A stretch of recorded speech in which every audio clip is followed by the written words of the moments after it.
Hi guys, muli tayong nagbabalik. And ngayon, since sumupa na ulit yung bagyo, so pwede ko na ulit ibalik yung mga paninda ko.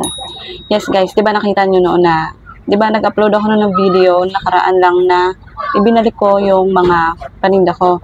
Pero pagkahapon noon, pinagkukuha ko dito kasi hindi pa pala tapos yung bagyo. May follow-up bagyo pa pala. And ayun, kinailangan ko ulit siyang pagtatanggalin para ibalik ulit. Ay, pagtatanggalin para safe siya. So, ngayon, maaraw na siya and nakaalis naman na yung bagyo siguro. So, ibabalik ko na siya guys, ulit. Kasi, kahit ganun nga, bagyo-bagyo, pero hindi naman gano'ng kalakas dito guys. May mga customers pa din ako and yung ibang display ko hindi nila nakikita. So, for today's video kasi, mag-share ako ng mga tutubuin ko dito sa mga latest na laruan or mga latest ko na paninda na meron ako ngayon dito sa aking tindahan. So, before ko yun gawin, babalik ko muna yung mga display ko para kahit paano kaaya-aya naman. Kasi mga nakagilid talaga siya guys. Ayan siya, makikita nyo. Ayun na yung sa taas yung itinira ko. Tapos dito sa baba, wala talaga siya. Ito siya, nakalagay siya dito. Ayan, mga nakaganito siya. Konti lang naman yung mga nasa, ano lang yung ginalaw ko. Yung nasa screen. Ayan, inalis ko lang siya. Kaya lalagay ko dyan. So, hindi siya makikita. Kaya ngayon, kailangan ko na silang ibalik kasi maaraw naman na. Ayan, oh. So, dry na yung ating labas. Kaya, pwede na makapag-display ulit. So, babalikan ko kayo guys. Pag na-display ko na siya, tsaka natin itapik yung mga tutubuin ko nga dito sa mga latest kong display dito sa aking tindahan. So, I'll be right back. And so, ayun, na-display ko na nga guys ang aking mga itinabi and hoping sana hindi na umulan para hindi na tayo mag-remove ulit ng mga nakasabit nating mga display dyan dahil napaka-hassle. Then, ayan. So, ngayon ay sisimulan na natin guys na i-reveal yung mga tutubuin ko dito kung magkano yung mga tutubuin ko dito sa mga latest ko na mga paninda. And syempre, sisimulan natin dito sa area, dito sa pinakagilid lang. Para, ayun, masunod-sunod natin sila. Mababanggit bawat isa. Bago nga pala yan guys, isingit ko lang ito para ma-share ko na din yung tubo. Itong aking gummy stick. Ito yung ginawa ko guys para mas tumubo siya na malaki. So, ito guys, kung maalala nyo, yung itsura dati nitong gummy sticks ko is yung mahaba siya. So, ganito guys yung ginawa ko. Pinagkakat-cut ko siya. Yung isang piraso, ginawa kong 3 para makuha ko yung gusto kong tubo. Kasi guys, napaka-konti ng tubo. Kung ibebenta ko yun, 3, 5 piso. Gaya ng ginagawa ko sa karate belts. So, hindi ko siya pwedeng ibenta ng ganun dahil napakaliit lang ng tubo. So, ginawan ko siya ng paraan para maging maayos yung tubo na hindi naman mapapansin ng mga customer na ay parang konti lang. So, ayun, hindi ko naman pwedeng ibenta din 5 piso, 2 piraso. So, ang ginawa ko, kinat-cut ko siya para siyang gummy na yung binibenta ko 4-5 piso. So, ayun, satisfied na sila, makikita nila. And yung tutubuin ko dyan is 244. So, 226 yung puhunan, 244 yung tutubuin ko. Kasi binibenta ko siya 4-5 piso. So, ganun lang yung ginawa kong strategy. Then, itong karate belts ko guys ay 45 yung puhunan. Then, tumutubo ako dyan ng 30 pesos. Ayan, kasi binibenta ko siya ng 3-5 piso. So, ayun guys, ang mga tinutubo ko dyan sa mga gummies ko. Mga candy gummies. Then, ayun guys, dumako na dito sa mga laruan. Dumako na tayo dito sa aking mga laruan. So, first, itong aking isa ba ito sa laruan? Itong aking ito aking Halloween basket guys. Ang puhunan ko nito is 110. Binibenta ko siya ng 35 each. So, tutubo ako dyan guys ng 100 pesos. Ayan, sa iba guys is nasa 50 pesos na yan. So, sa akin 35 pesos lang. Pero, tutubo na ako ng 100. Then, dito naman guys, ang katabi niya is yung stress ball. Yan, yung stress ball ka naman ay, ang puhunan ko naman guys ay nasa 110 din. Then, binibenta ko siya ng 20 pesos isa. So, tumutubo naman ako dyan guys ng 130. So, yun yung tutubuin ko. Ito namang aking Rubik's Cube guys ay 20 pesos naman each ang puhunan ko niyan. So 6 yung kinuha ko, so bali 120 yung aking naging puhunan. Ang tutubuin ko naman yan guys is 90 pesos. Then meron din ako ditong, ito namang aking whiteboard. Ayan, pares lang yan ng yo-yo. Ayan, magkakapares din sila, tigsa 10 naman yan guys. Ang isa. So, bali itong ano pala, whiteboard muna. Itong whiteboard ko kasi, binili ko yan ng, yung isang balot, by balot kasi yan, isang balot yan is 12 pieces. So, 10 each, bali magiging, ano yun, 120 yung puhunan ko. Tapos, tutubo ako dyan ng 120 din guys. Kasi binibenta ko siya ng 20 pesos each. Ayan, mura-mura lang guys ang bentahan ko dyan. Pero, di ba ganun yung tinutubo. Iyan. Parehas lang din yan dun sa yoyo, ganun din yung tinutubo ko dun. Tapos, eto naman guys, punta tayo dito sa aking hair clamps, itong ordinary hair clamps. Puhunan ko naman yan guys, yung isang pack niya is 84 pesos. And tutubuin ko dyan is 156 pesos. Binibenta ko siya ng 20 pesos. Etong isa naman guys, 20 pesos din yung bintahan ko niyan. 144 ang puhunan ko. So, tutubuin ko dyan is 96 pesos. Ayan. So, swak na tayo dyan. Okay na yung tutubuin natin dyan. Binibenta ko yun ng 20 pesos. So, ito guys, ito namang flower hair clamps. 160 puhunan, 140 yung tubo. Binibenta ko siya guys, 25 pesos each. So, ayan. And guys mabenta din pala yan. Naku, mabenta sa akin pala pag mga flower. So, ito naman, itong flower clip na maliit. Yung parang realistic flower. Yung puhunan ko naman yun guys is 80 pesos. And tumutubo ako ng 64. Binibenta ko siya ng 12 pesos lang guys isa. Ayan. Tapos dito naman tayo sa pearl earrings ko. Napakamura lang nito guys. 24 pesos lang ang aking puhunan yan. And tutubo ako guys ng 96 pesos. Pero tigsa 10 lang guys ang aking bentahan yan. Hindi ko naman pwedeng ibaba na. Kasi 10-an talaga ang bentahan dyan.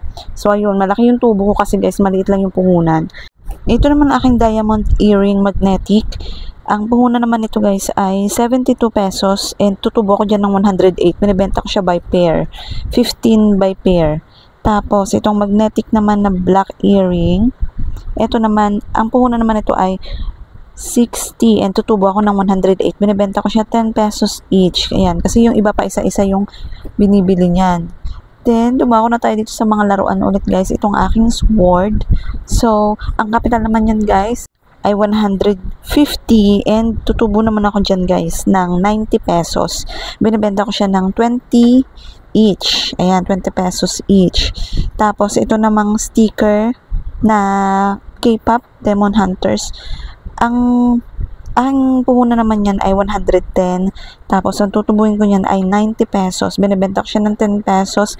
Same with this, tungtong sa horse sticker. So, parehas lang yan sila. Ganon din yung tutubuin ko yan dahil ganon din ang kanyang presyo ng aking puhunan.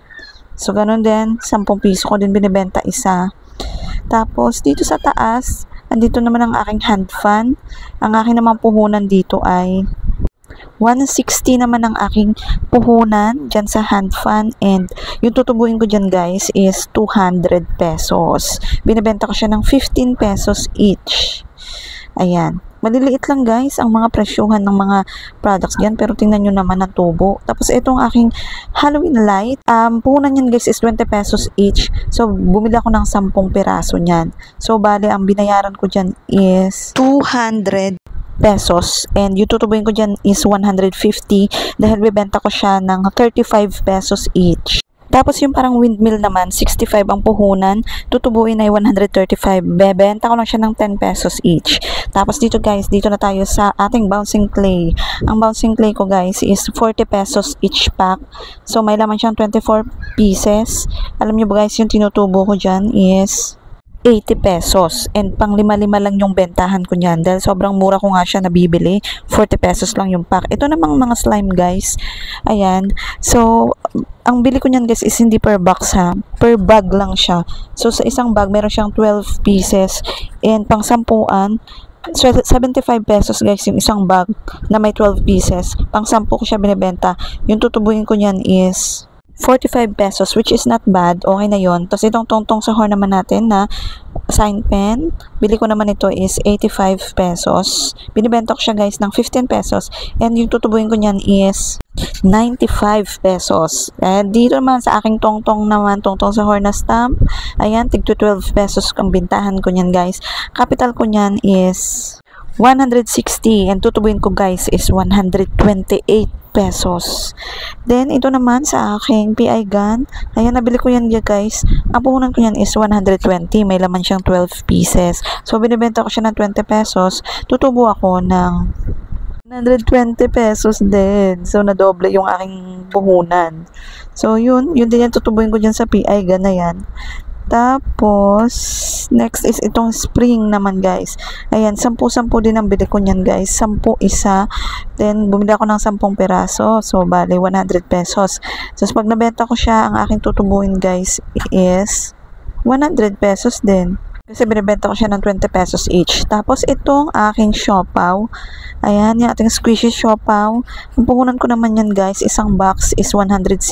May laman yan na 24 pieces. Binibenta ko siyang 12. So, tutubo naman ako dyan ng 128 pesos. Tapos, ito guys, itong aking parang mga hikaw-hikaw na ayun. Hindi ko guys ma-determine kung magkano ang tutubuin ko yan. Basta malaking tutubuin ko yan. Kasi hindi ko kasi nabilang kung ilang peraso lahat.